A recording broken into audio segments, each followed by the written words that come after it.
Assalamu alaikum ekran aldidagi aziz ko'rmanlar. Ko'rayotganlar yoshlar va da'vo programmamizning 16 soni. Men Arshid Nediqot. Bugungi programmamizda Turkiyada aktiv xizmat qilib kelayotgan Turkiyadagi butun o'quvchilar desak bo'ladi. O'quvchilar hammasiga maktab kirishdi bo'lsin, maktab kirgandan keyin o'qish yordam puli bo'lsin, uning boshqa nurg'un xizmatlarni qilib kelayotgan Sutuq Buraxon ilm va madaniyat vaqfi haqida suhbat ilib boramiz. Bugungi chaqirgan mehmonimiz bo'lsa, Sutuq Buraxon ilm va madaniyat vaqfining muavin raisi Abdurashid Emin qarindoshimizni bugungi programmamizda taklif qildik. Assalomu alaykum. Alaykum assalom. Qimmatli vaqtingizni chiqarib qatnashib berdingiz. Rahmat. Sutuq Buraxon vaqfini ko'pinchimiz bilamiz, hatto Turkiyadagi ko'pincha o'quvchilar biladi. Shuna bo'lsa hamda bir qisqacha tushuntirib o'tgan bo'lsangiz. Assalomu alaykum va rahmatullohi va barakatuh. Sutuq Buraxon ilm va madaniyat vaqfimiz 2012-yili Turkiyaga o'qishga kelgan Sharq Turkistonlik Uyg'ur o'quvchilarni universitetlarga kirishida ularga bir yordamchi bo'lish va shuningdek ular qaytgandan keyin bir Sharq Turkistonga xizmat qila oladigan bir odam kuchi bo'la olish uchun ularni medeniyet sapası, bilim kurulması, universal sapası, ondan keyin eng muhim bo'lgan o'zininki Xitoylar bizni yo'qotib qo'ygan bir milliy kimligi, ya'ni bir Sharq Turkistonlik, bir musulmon yosh, bir mustaqil davlatning fardi bir besilingan zamindan kelgan va u yerga berib uzummatini qutqizish vazifasi bo'lgan bir yosh sifatida tarbiyalash maqsadida qurilgan. Ameliyatda Sutuq Buraxon ilm va madaniyat vaqfi qurilishdan burun vaqfninki qurg'uvchilaridan ayni vaqtdagi eng boshda marhum ustozimiz Abdulhakim Xon Maqsumajin bo'lsin, mayli doktor Olimjon Bug'da, hozirgi raisimiz doktor Abduxoliq Uyg'ur, undagi nazirlar heyeti raisi professor doktor Jalol Arbay bo'lsin. Bularning hammasi ilgirdan vaqfsizmi bu tür hizmetlerini o'quvchilar yatiqi sifatida davom qilib kelgan edi. Ama 2012'den keyin resmi bir tashkilot, bir qurilma organ sifatida davom qilish uchun bizningki bu vaqfimiz İstanbul'da qurilgan bo'ldi. Endi vaqfimizningki mayli nizomnomasi bo'lsin, mayli boshqa qurilishdagi maqsad va planlar bo'lsin, hammasi odam tarbiyalash ve shuningdek bo'lganligi va Xitoy bu eng hassas qaraydigan temlardan birisi, eng jiddiy qaraydigan masalalarning birisi dal shu Sharq Turkistonlik yoshlarning o'zining tarixiy kimligini bilgan bir yosh bo'lib qolishidan ansirganlik uchun Turkiyada mushu jihatdan biraz burundan tortib Turkiyaga kelgan o'quvchilarga, Uyg'urlarga biraz jiddiyroq qaraganlik uchun vaqfimiz nihoyatda avazını pes qilgan şekilde Uyg'urlar ichida bo'lsin, mayli to'rlarda bo'lsin, undaq bir tunulmagan o'zining siyosiy kimligi, siyosiy maydonini oshkora bir e'lon qilmagan asosda va kelgan o'quvchilarga siyosiy faoliyat va nimalar qatnashishini zo'rlamagan yoki talab qilgan asosda xizmatiga davom qilib kelgan ekan. Men 2016 yılga vaqtimizda Sutuq Buraxon ilm va madaniyat vaqfi Turkiyadagi sanoqliq shu Sharq Turkistonlik o'quvchilarning maktabga urilish uchun xizmat qilayotgan va shuningdek har bir o'quvchi qaysi bir fikrda bo'lsin, qaysi bir ideyada bo'lsin, har bir o'quvchi rahatlik chiqilib ulardan yordam ola oladigan bir vaqf shaklida shuni davomlashib kelgan. Shuningdek Sutuq Buraxon ilm va madaniyat vaqfimizningki yeni bir maqsadi bo'lsa, chet ellerde, bulutma Türkiye'de tug'ilgan, cho'ng bo'lgan yangi avlodlarningki ana til, Uyg'ur tilini va shuningdek Uyg'ur kimligini, Uyg'ur kulturi, madaniyatini unutib qolmasligi uchun yaslidan tortib toki maktablardagi o'qishlarini davom qilgan asosda shu 10 qischi bo'lgan yoshlargacha ularni tarbiyalash maqsadida har xil markazlarni ochib kelgan.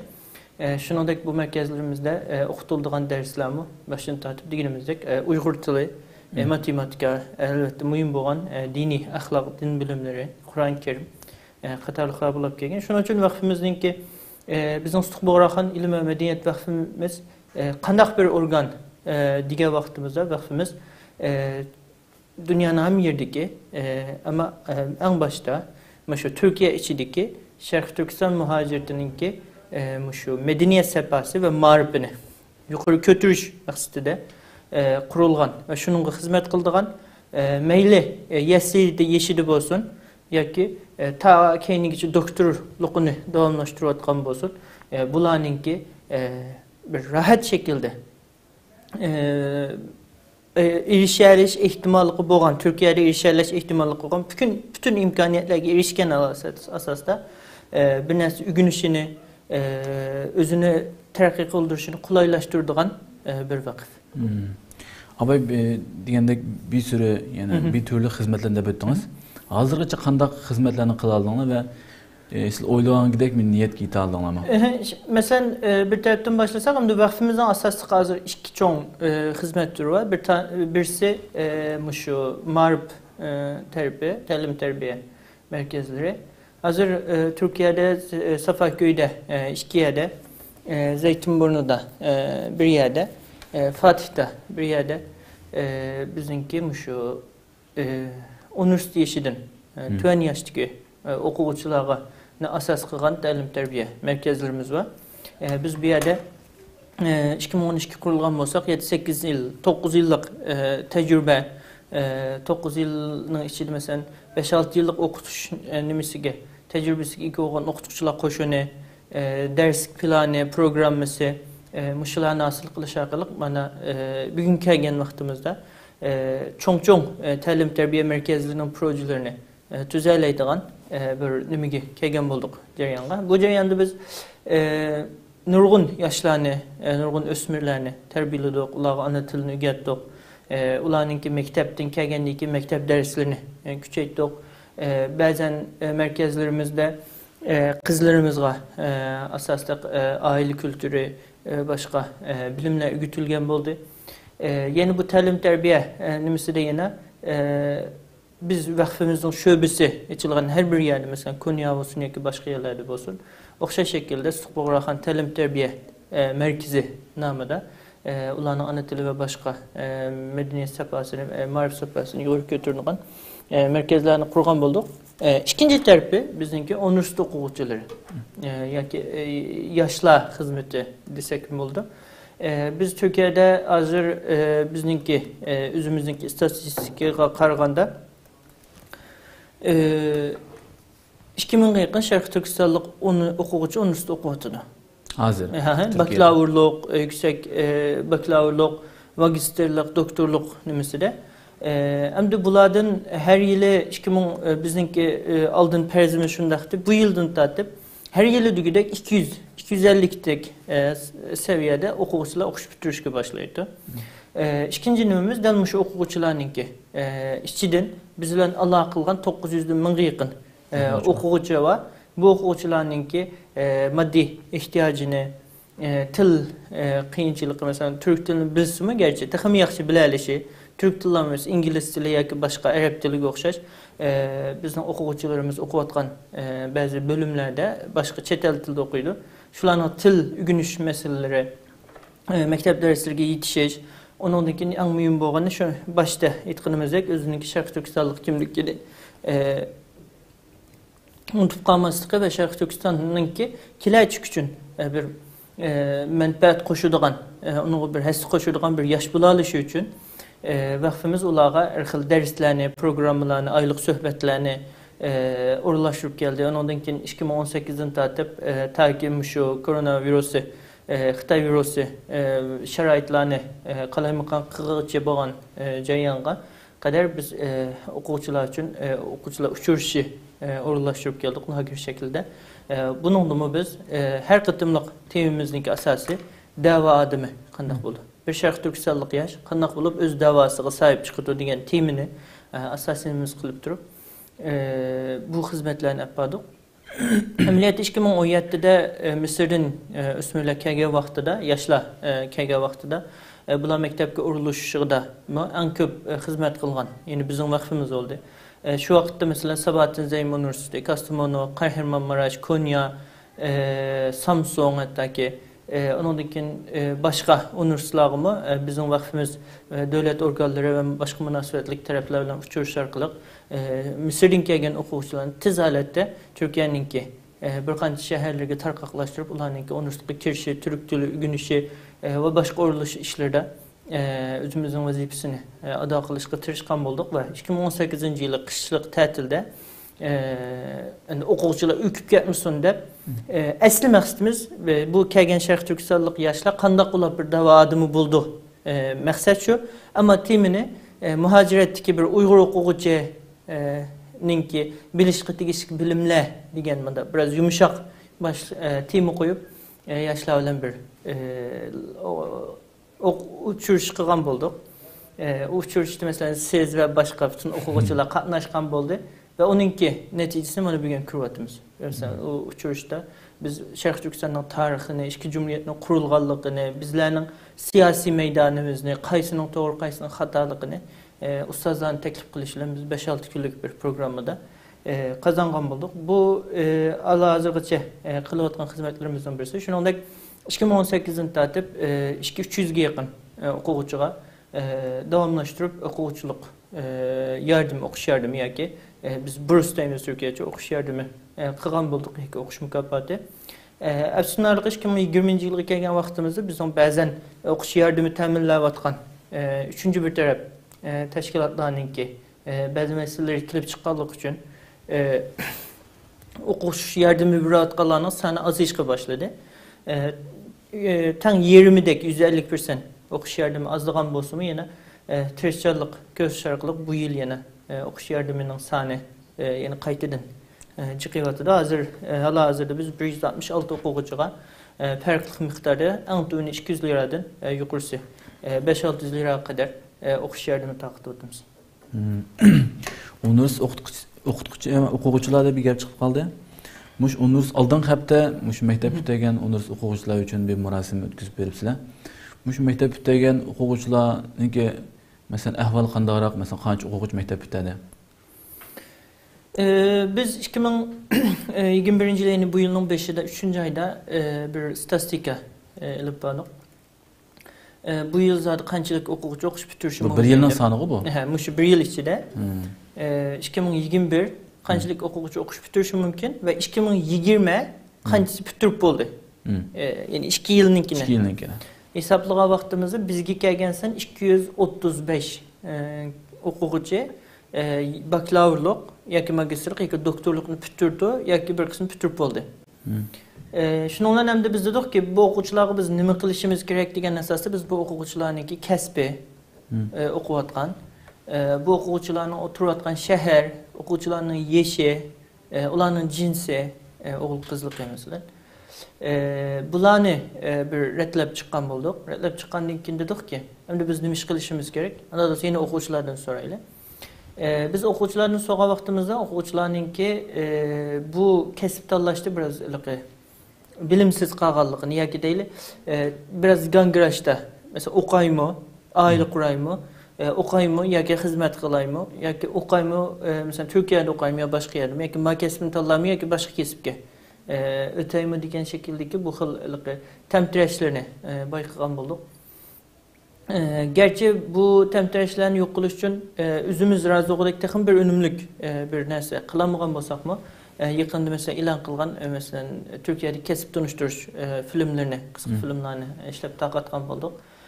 Ve bu o'qish bitirish marosimini o'tkazish orqali o'qish bitirgan o'quvchilarga bir ularga ilhamlantirish, rag'batlantirish o'yladik. Allah xolasa endi bu o'quvchilarningki buning bilan tugamaydi bu rag'batlantirishlar.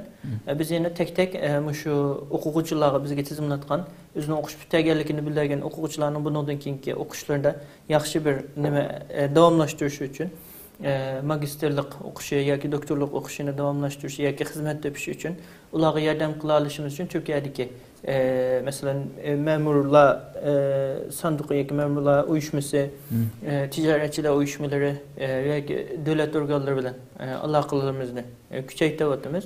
Shu orqali va shuningdek bir qancha universitet bilan resmiy va g'ayri-rasmiy holatda so'zlashma va to'xtamlarni, kelishimlarni tuzish orqali o'quvchilarimizning o'ylab o'qishi da bir yeşil chiroq o'zini taraqqiy qildira olishi, Türkiye'de o'zining bir kishilik hayotini qura olishi uchun bir yeşil chiroq chiqishga tirishyapmiz. Endi qaytib kelsak, o'quvchilarning ahvoli qanday degan vaqtimizda biz bir qilgan statistikimizda Bu yıl okuş bitirgen o'quvchilarning ichida 60% islom ilmlar. Taxminan 60% islom ilmlar bizga kelgan o'shurimizda. Onundan qolib qolganlarninki, masalan, qolgan 40%ninki 35% tabiiy fan. Nima ijtimoiy fan, tabiiy fan, xatolashmay ijtimoiy fan, masalan, tarix deyli, Türk dil edebiyatı deyli, onundan keyin cemiyatshunoslik deyli, siyaset, qonun deganga o'xshash ijtimoiy fan bilimlerini asas qildi. Tabiiy fan masalan fizika, onundan keyin masalan matematika, onundan keyin kompyuter injenerligi, onundan başqa bu türdeki texnologiyaga aloqador kasblar biraz az sonli egallaydi. Endi bunun qarg'a vaqtimizni biz afsuslantirmiz degan chog'da yo'q, chunki bu bolalar bu yil o'qish bitirgan yoki o'tgan yil o'qish bitirgan bolalar 2016-yili kelib yoki 2017-yili kelib maktabga kirgan bolalar. Bularning ko'pinchisi ko'p qismi Misrdan yoki vatandan buyasi kelib, ko'pi islomiy ilmlarda bilim olib qaytishni maqsad qilgan bolalar bo'lganligi uchun bularda islomiy ilmlarning nisbati 60% egallagan bo'lsa, 2 yildan tortib İslami ilimlerden okuş bitirtkanlığının sani başka kesiplerden xilivek düşüdü. Bu mühim bir nokta. Onda qoğanken biz bu yıl uçuşlarımızda en mühim köngül bulavatkan meselemiz bu yıl okuş bitirgen İslami ilimlerden okuş bitirgen okuvchilarning öyle okuşu qaysi kesiplerini tanlasa yaxshi oldu. Hem Şarkı Türkistan halkı için yaxshi oldu. Mesela hazır muhaciretdeki Şarkı Türkistan cemiyetinde mühim uçuşaytkan meselelerden birisi çok kimlik krizisi oldu. Medeniyet, kültür, itikat krizisi oldu. Müşrik krizislerini hal kılıştı. Bu İslam ilimlerini okuyan okuvchilarımız İslam dini okuganlık için İslam dinini ular yükleytkan bir mecburiyeti. O bozumu cemiyetini ıslah kılış. Bu vazifelerini qaysi xil şekilde yaxshi ada qılalaydı degan asasda bularga bir yol gösteriş maqsadida tirishchilik qilyapmiz. Albatta boshqa kasblar bilan shu. Ondan keyin yeni bir mühim nokta bu yıl okuş bitirgenlerin içinde oğullar 5'te 3% yani diğer 20'den sel cıkraqı oğullar kızlar mı var ama oğullar biraz cıkraq nispetli egallaydı. Bunun sebebi chet elga chiqqan vaqtida aileler qizlardan makroq oğullarni mustaqil chiqishga avvalgilik ama qizlarninki 2016-17'de çıkan kızlarning sani biraz az bo'lganligi uchun.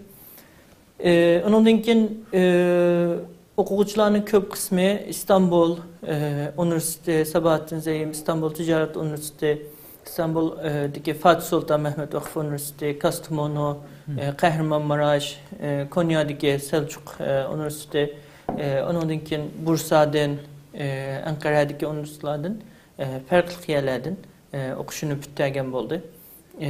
Şu şekilde turvatdı. Endi bu o'quvchilarningki intilish degan vaqtimizda o'quvchilarimiz islom ilmlarda o'qigan o'quvchilarimiz burunqi maktablar qaysi bo'lishidan qat'iy nazar taxima o'rtalamasi deyli o'qish natijasi xilivak yuqori. Bu yuqorilik Uyghur bolalarning ichida emas. Belki Türkiye'deki o'xshash İslam ilimlerde okuyatkan Türk o'quvchilarninki o'rtacha neticesidan yuqori. Mesela chet ellik o'quvchilarninkidan yuqori. Şu mesela bir misal alsak Sabahattin Zaim üniversitede üniversite birincisi olab bitirgan Uyghur. Unda qo'ygankan Tecid üniversitesi şunda. Yani savaqdaşlar Arap mesela ama bizden balla birinci oldu. Onda qo'ygankan bu o'quvchilar qandaq oldu degan chog'i bunun yolu içildi. Texmi yaxshi bir üniversiteye, burun o'qigan üniversitenin texmi yaxshi bir yerga, texmi yaxshi bir kasbni tanlash fursati bu yil açılgan bo'ldi. O'quvchilarimizninki ko'p qismi yana o'xshashli islom ilmlar, bir qismi Qur'on bilimlari, bir qismi hadis, islom tarixi, islom cemiyatshunosligi, din cemiyatshunosligi, din psixologiyasi, ondan keyin Türkiye'de hozir yangidan chiqqan ruhiy danishmandlik. Manevi danishmandlik deydi. Manevi danishmandlik kasbi. Ondan keyin din ma'rifi. Din ma'rifi kasbiga o'xshash. Hem Türkiye'nin ichida xizmat tepishiga qarta ma kasbni tanlasam xizmat topa olaymikan degan asosda hem qandaq oldu degan chog'da hem men makesini o'qisam bundan keyin men o'z jamiyatimdagi kelib chiqayotgan masalalarga qanday muomala qila olaman degan asosda ko'pincha o'quvchilar shu shaklda kasblarni tanlagan bo'ldi. Yeni bir alaydilikki 2018 yıldan qo'daymatdan tatib Türkiye devletininki nimasi bilan chiqargan bir asosiy ilqimda mecburi zorlash nimasi bilan bütün universitetlarda biz formasyon dersi deymiz Türkçe o'qituvchilikqa ait dersler pedagogik bilimleri mecburi ötülüdü. Yoki o'quvchi tanlab o'qiydi yoki yoki mecbur o'qiydi. Bizim bu yıl o'qish bitirgan İslami ilimlerden o'qish bitirgan o'quvchilarimizning ko'pi universitet seviyesinden tüenki mekteplerde o'qituvchilik qilish guvohnomasini ilib o'qish bitirdi. Maşallah. Yani onda olganken o'quvchilarimiz agar vatandaş olsa tamamen bir şekilde memurluk imtihaniga kirib mekteplerde o'qituvchilik onu tuluq o'tar tuluqsizda o'qituvchilik qila oladigan guvohnomani qo'lga bo'ldi degan gap. Bular Sabahattin Zeyim'den, Kahramanmaraş'tan, Fatih Sultan Mehmet Üniversitesi'den, Kahramanmaraş Göçük İmam Üniversitesi, şulardan ne bitirgen o'quvchilarimizda bu salahiyetten hazırlangan bo'ldi. Şu balını köp anlap kettim. Mektep bitirishda qiynalgan bala ekan. Mektep mesela bitiramay 20 yil tashlab chiqib ketganlar ekan, yoki kirib bilan 1 yil o'qib chiqib ketganlar ekan. Buning sababi nima masalan sizce? Köpüncüsü mesela sırttan qargan kişi belki maddi nima deyishi mumkin. Evliyatta bizim o'quvchilarimizning ichida o'qishini tamomlayolmagan yoki bitiramagan o'quvchilarning ko'pinchisi o'qishida nima o'qishini bilmaslik bilan birga hayotida bir nima bor, tamtirash bor. Qanday tanlashni bilmaganlar. Yoki xato kirib qolganlar kasbga. Buna bir masala bor. Masalan bir neçe tür gibi olsak, birinci türlük o'quvchilar o'zi o'qimaydigan bir kasb kirib qolganlar. 2017 yılı bilan 2016 yılı universitetga kirgan o'quvchilarning ichida o'qish tashlash nisbati %10 ga bormaydi. Yani bunu davomlashtiruvlar. Ma'lum yani o'zi tanlab kirganlarni maqsad qilyapman. Ammo o'zi tanlamay, universitet nima kasb bo'lsa o'qay. Yoki hozir millatga ma kasb o'qigan odam lozim yoki a kasb o'qigan lozim degan chaqiriqlar to'g'ri emas, xato demoqchi emas. Ama şu chaqiriqni anglab, men shunga mos kelamdimi deb bir o'lchamasdilam. Shu qizg'inlikda boshqalarning tavsiyasi bilan o'qimaydigan bir kasbga kirib qolganlarniki hisob qilmagan chog'da bektor. Ama 2018 2019 yılı universitetga kirganlarning ichida o'qish tashlash nisbati haqiqatan yuqori. Bir qanday sabab bo'ldi degan vaqtimizda biz vaqf bular suhbatimiz bilan o'quvchilarning maktabga kirish nimasiga qarasak 2016-17 kirgan bolalar o'zi tanlab kirdi. Chunki 2016 kelganda vatandan bir niyat bilan ketdi. Men maktabni Turkiyada o'qiyman. Vatandan o'qib chiqliq. O'qib chiqliq.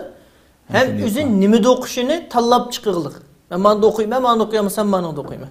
Ama 2018'de dese qanday oldu bular ota-onasi bilan aloqasi kesildi, üzüldü butunlay. Maslahat qadamlar nayti az. Yoki maslahat qadamlar nayti jiq. Mesela menden soraydı. Mesela deyli bir ailede bir yaş hazır mesela 13 okuyatkan bala 18 yaş ile 22 yaş aralıklı olsa bu bala en aralıkında turaksız vakti mücadelesi. Bir adamın hayatı da onun belki meslahati qattiq bir kuchga ega bo'ldi. Mesela dadısı, anısı, akisi, şuna mı? Ama bizning balalarning çok adamları yok.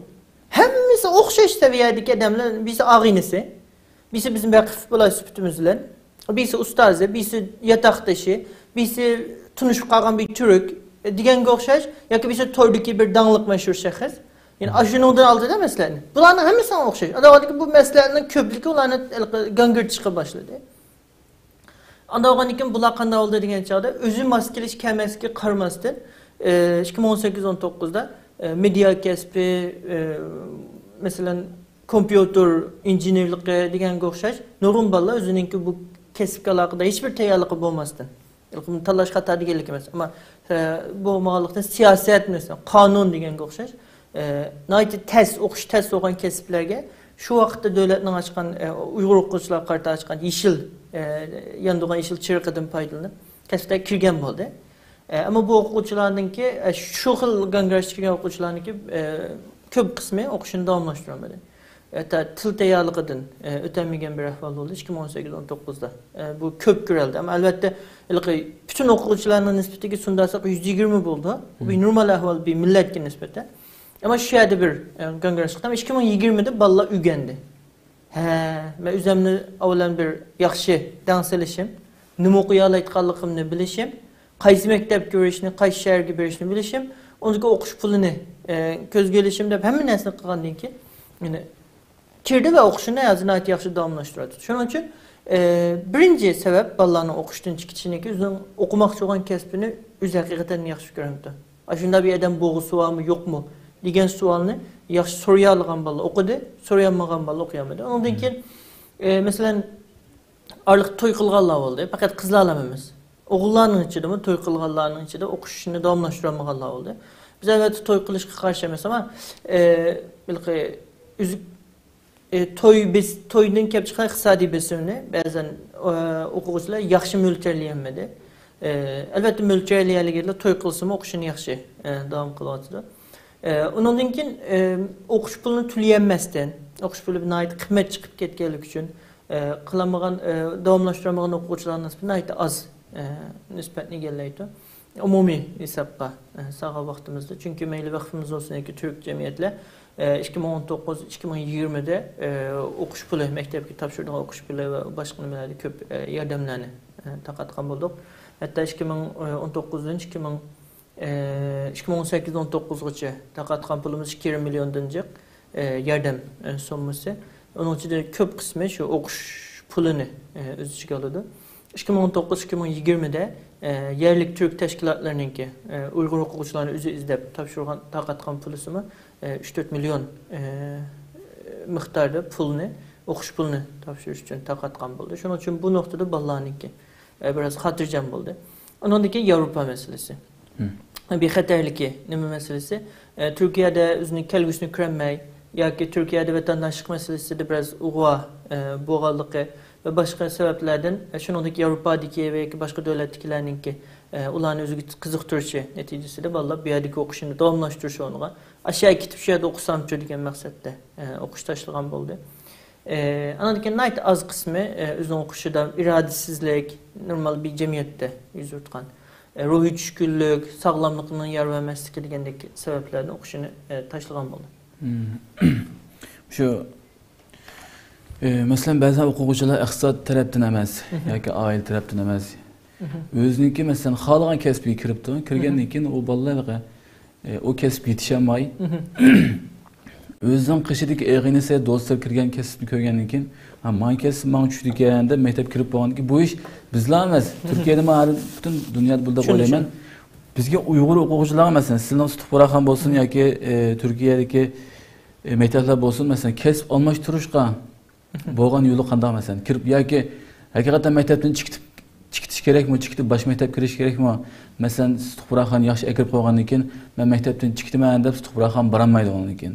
O'zligidan jimdan yo'qolib ketishi mumkin masalan. Sizlar Yevropa masalan ketishi mumkin yoki boshqa qilish mumkin.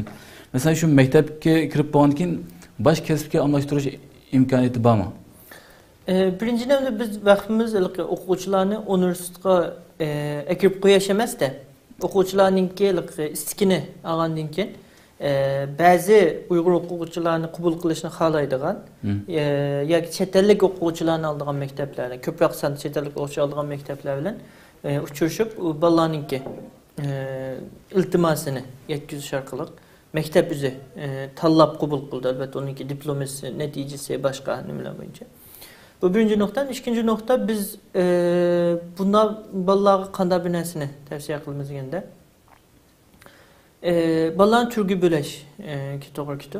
Ba'zi bolalar var o'zi o'qiyanmaydigan kasbga, yoqtirmaslik emas. O'zi qat'iy o'qiyanmaydigan kasbga kiryapti deylar. Matematik saviyasi yaxshi emas, ammo masalan nimaga kiryapti? Kompyuter injenerlikka kiryapti yoki iqtisod kasbiga kiryapti bo'lsa ve onun neticesi bir yılın içinde bu bola o'zini bu dersga yetishtirolmayapti. Mesela Türkiye'de o'qish neticesi 4.0'lik ortalama bilan hisoblanadi. Mesela birdan tuvan. Bo'lsa biz bu bolalarning hammasini o'qishini to'xtatishga tavsiya qildik. okumanlardı. Siz bu kesipte okumay. Eğer başka şehirde olsa İstanbul kayıtanlar. Eğer İstanbul'da olsanlar siz kayıtedin bir oyun olur. Başka kesipini kiramol. Çünkü sizlerge bu kesipte okumayacak. Çünkü bunlar tüven neticeci bala o kesipini fütküzenmeydi. Ama bazen balağa özü kirgenliğin o kesipke hata kirip kalkanlıqını. Bay kısmı gerçi bu baldaki ahlak iktidarının güçlükü teşkilatlığı tüpeyledin. Mesela 4 dönürlük ölçüde 2'den yukarı. Yani 2'den sen tüven. Bana şekilde devamlaştırıyordu. Demek bu balı bu kesimi püt güzelleydi ama bunun bu kesimi devamlaştırması mümkün. Ama bir yıl 2 yıl kaldı. Bulan çözülü tuluklu vetirip derisine. Tamamlı vetkendiğin ki sizin magisterlikinde üzanlı halığın kesipke devamlaştırıyor. Türkiye'nin bir alaydılık ki eğer bir adam baklavurluktaki kesbi ölen malum mesela doktorluk, obu diyen okşaş bu xil texniki talep qıtqan kesiplerini başka mesela başka bir kesip okugan bolsumu magisterlikte yine başka bir kesipke iltimas kıla alaydı. Mesela bir fizik okugan adam magisterlikte felsefe okuyup talep kıla alaydı. Mesela İslam ilimlerde baklavurluğunu fütürdüm. Magisterliğimni siyasette başladım. Siyasete halka münasebette.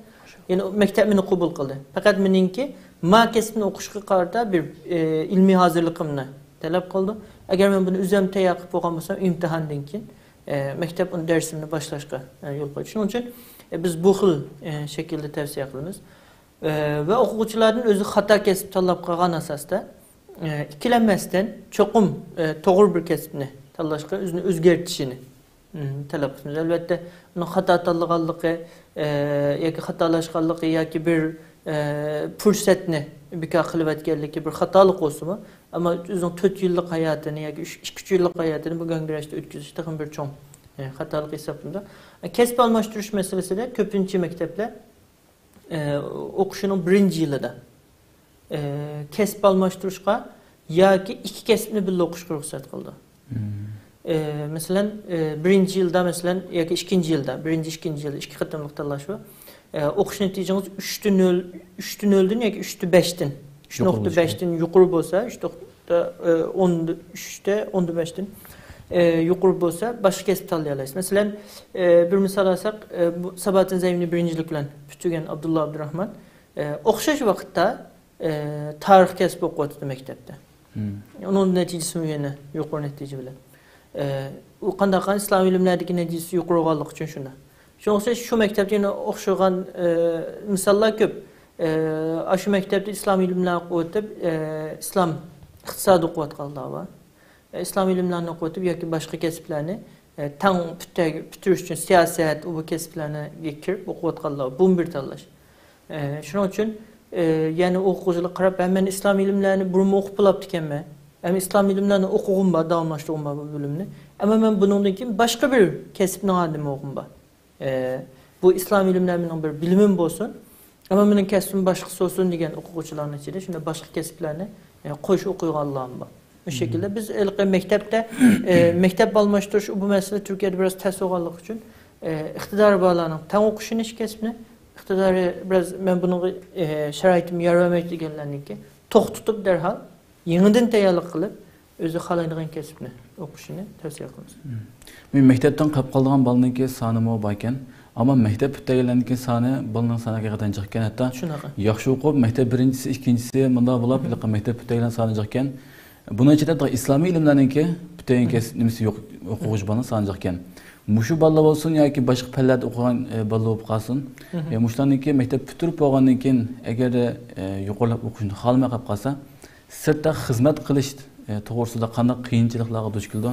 Mesela hozirgacha qanday qiyinchiliklarga duch kelib masalan o'quvchi balla. Bundan keyingi masalan yangi davrdamda yoki bundan keyingi zamonga qanday qiyinchiliklarga duch kelish mumkin sizcha? O'qish onu okumağanlarmı? Yani onu okup bulab, yuqorlab o'qishni xohlamaganlar. Agar bakalavurlikni bitirgan o'quvchilar bo'lsa, kasbga qarata farqliq. İslam ilimlarini o'qigan bolalar agarda bayam degandek qo'lida shu 13-tuvan maktablarda o'qituvchilik qilish guvohnomasi, salohiyat guvohnomasi oladigan bo'lsa, shu darslarni olib, o'qituvchilikka imtihoniga kirib, andan keyin qila oladi. Eğer undaq bo'lmagan asasda bular masalan Türkiye'deki şu dini ta'lim terbiye merkezleri, Kur'an kurslarida o'qituvchilik qila olasizmi? Gerçi biraz nimelerni cepalan tatdı. Çünkü maaş tüven yoki resmi xizmatchi ulanmaydı deganga o'xshash. Ama kesip tanlash meselesida to'xtalsak. Ama başka kesiplarning ahvoli uningdan qiyin. Mesela tarix, cemiyatshunoslik deganga o'xshash kesiplar bu xil qilmda genel değil, beklem umumi abstrakt yoki umumiy doirani o'z ichiga olgan kesiplar magistrlik o'qish orqali o'zininki o'qigan kasbininki ma'lum bir qismida bir mutaxassis oldiga kelmasa, taxassuslashmasa bu o'quvchilarningki mayli maktablarda bo'lsin yoki nimalarda bo'lsin ish xizmat deb ishi biraz qiyinga to'xtaydi. Chunki bu xil kasblarni ko'pincha o'qigan odam ya tadqiqotchi bo'ldi, ilmiy tadqiqotchi yoki maslahatchi bo'ldi, ilmiy ma'lum bir shu haqda tadqiqot olib boradigan organlarda yoki shunga ehtiyojli o'rinlarda yoki universitet o'qituvchisi bo'ldi.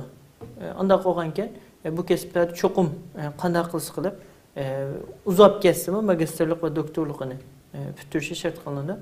Ama hüner kesipler var. Mesela tuğut doktoru, onundaki ulap davalaş kesibi, fiziklik davalaş değil, fiziklik davalaş kesibi, onundan başka mesela computer engineerlik, computer programcılık degen okşaş bu hüner kesiplerde bir okuvchi yoki mesela layihalash kesibi, tekşilik layihalash kesibi degen okşaş.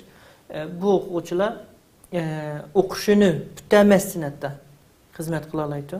Bakalavrilikni bitagan joyda taxim yaxshi xizmat topa oladi. Bular magistr va doktorlikni o'qishga ehtiyoj yo'q. Endi bu yerda bu yil islom ilmlarida ko'p o'qiyotgan o'qish bitagan o'quvchilar bo'lganligi uchun biz bularga bir tavsiyamiz, vaqfimiz sifatida tavsiyamiz. Ben bu bayan biraz azroq to'xtalgan bo'ldim. O'quvchilarimiz hozir Turkiyada islomiy ilmlarda o'qigan o'quvchilarga yoki shuni bitagan o'quvchilarga bo'lgan ehtiyoj boshqa kasblarnikidan ko'p. Ammo bir shart ular magistrligida ma'lum bir sohani bitagan bo'lishi kerak. Masalan, nurg'un universitetlarda fiqh kasbi, Qur'on va hadis kasblarini bitagan o'qituvchilarga ehtiyoj bor. Undan keyin Turkiyaning Diyanet vaqfi, diniy ishlar vaqfi hisobda bu organ Türkiye'de emas, dünyanın ham yerda camiler, mescitler bo'lgan mescitlerde imam turg'izadigan bir organ, yerim davlatning yerim nima şekilde. Bu organ mı chet el tilini yaxshi biladigan imamlarga ehtiyoji bor. Shuningdek, Türkiye bir musulmon xalq ko'p bo'lgan bir davlat bo'lish sifati bilan bundan keyin bütün organlarda, hukumat organlari va cho'ng-cho'ng shirkat va qurumlarda ma'naviy danishmanlik danışmandın birini turg'uzish o'zi majburiyatini tikilgan bo'ldi. Bundan keyin mayli askarlarning orasida bo'lsin, qo'shinlarda bo'lsin, harbiy askarlar, harbiy maktablarda, universitetlarda, undan keyin har xil hukumatning organlarida aşağıdaki xizmatchilar burun maslahat atgan bir psixiki maslahatchisi o'tdi. Xizmat qilayotgan bir odamning psixikasi sal beram bo'lsa, maslahat oladigan bir kasbiy maslahatchi shu yerda sizni davolashga yoki maslahat berishga vazifasini o'taydi.